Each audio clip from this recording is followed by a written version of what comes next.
watching WONG'S the China Bites. I'm on a busy street in Shanghai right now, standing in front of one of the most talked about restaurants in the city.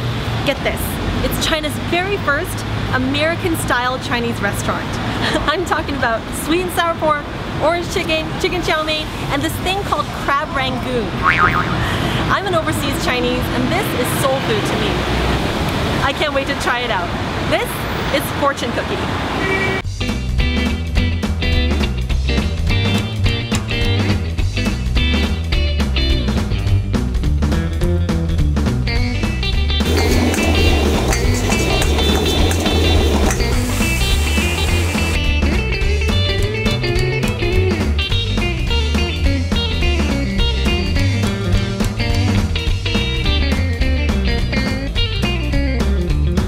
We actually both met at graduate school at Cornell. We were getting our master's in hospitality management, and we always told each other, hey, like if things don't pan out in the future, like it'd be really cool if we like met up again and did this restaurant project.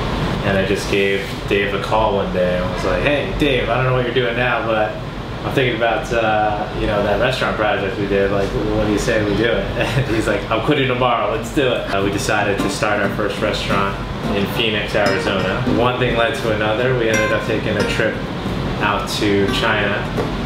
David was a crazy guy that said, we're packing our bags and we're moving to China. First of all, I thought it was a crazy idea because I was like, I don't have any family in China anymore. David obviously does not have any family in China. Not obviously, but he just doesn't have any family. You know, there's a good shot that we could do okay in Phoenix, but there's a great shot that we could do something like really special in Shanghai. Our idea was like, hey, like all these people working out now, and there wasn't really like a healthy eatery just yet. And to try to convince a landlord that Shanghai was ready for more raw foods, more salad, it was pretty much impossible. After a while, we just got, you know, really just disheartened and just frustrated, and we just kind of wanted to stuff our face in American Chinese food. And we realized that there was not one restaurant we could go to get orange chicken, or beef and broccoli, or pork egg rolls, or crab rangoon.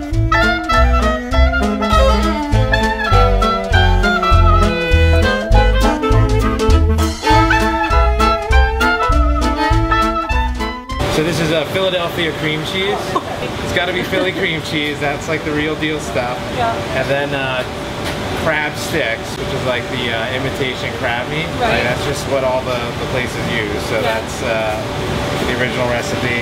Celery, carrots, and then salt and white pepper. And then this is the crab rangoons already wrapped inside wonton skins. And then we throw them in the deep fryer for about 3 minutes, and then they're ready.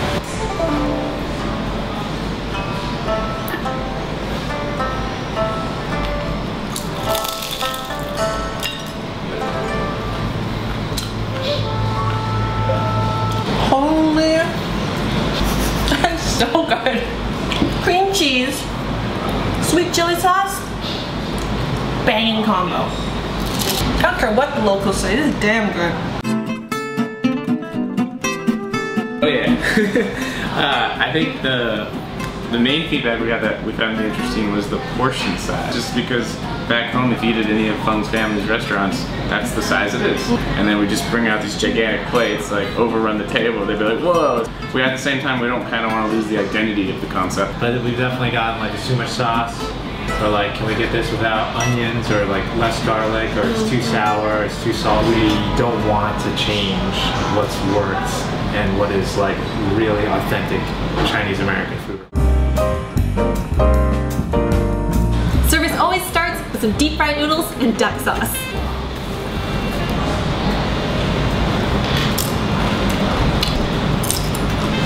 Can't get enough. Okay guys, I don't know about you, but I can't make a good fried rice to save my life. So I can't wait to taste this one.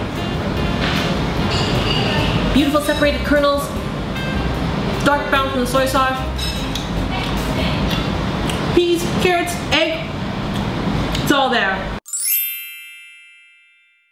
You know how everyone makes their fried rice with day-old white rice, and then in the pan they throw in all their seasonings? The seasonings are actually steamed right into the rice in the rice cooker. So this is the prepped rice already. This is actually done the day before. And what we do is put all the seasonings, the soy sauce, the oil, into the rice cooker first.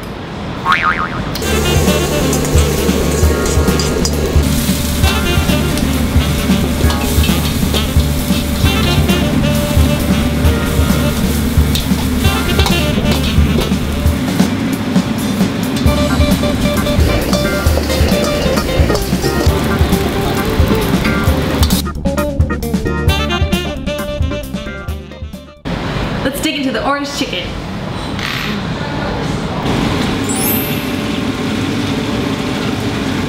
So now that's single fried chicken. Now he's like taking the ladle and smashing it down.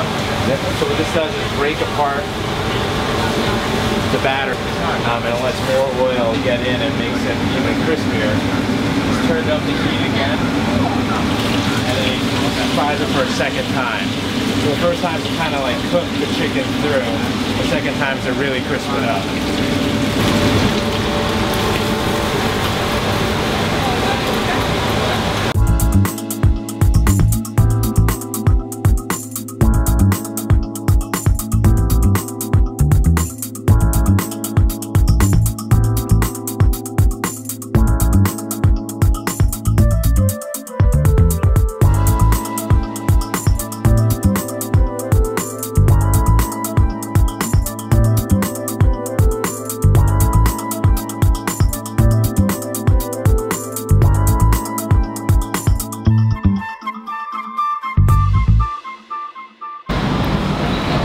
Double fried, chili peppers, broccoli.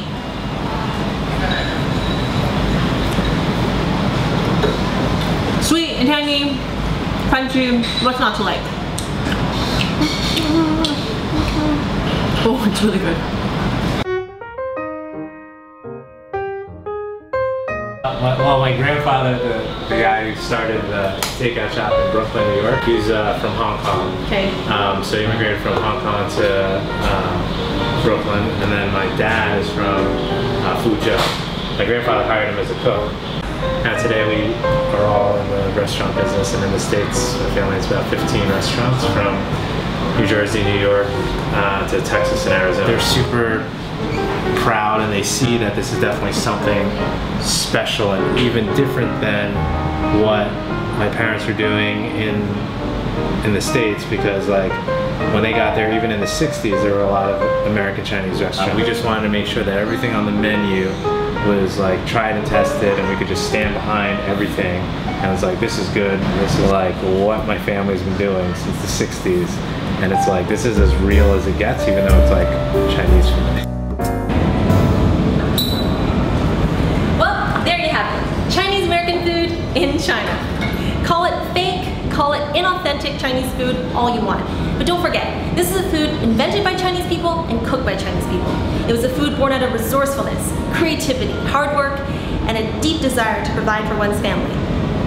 And to me, there's nothing more authentic than that. See you next time on the China Bites.